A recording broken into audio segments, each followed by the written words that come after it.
Ito yung tatlong item na pampaswerte ngayon sa 2024.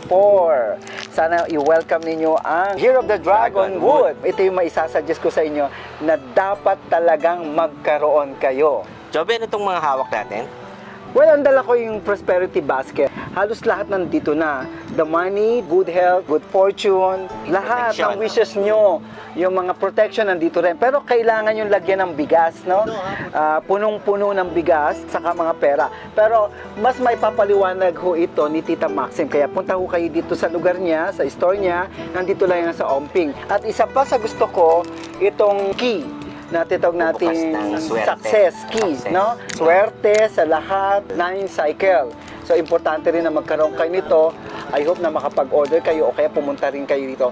Bumili ho kayo nito. Ibubukas niya yung swerte sa bagong buhay. O, yun naman ang dapat gawin sa bagong taon. Oo. Ang huli na gusto ko rin, itong gold coin kasi protection ho ito. Lifetime na ho ito. Ito ang gusto ko, magkaroon kayo nito. The key of success and the gold coin at higit sa lahat itong prosperity basket. Ayan. Punta na ho kayo dito.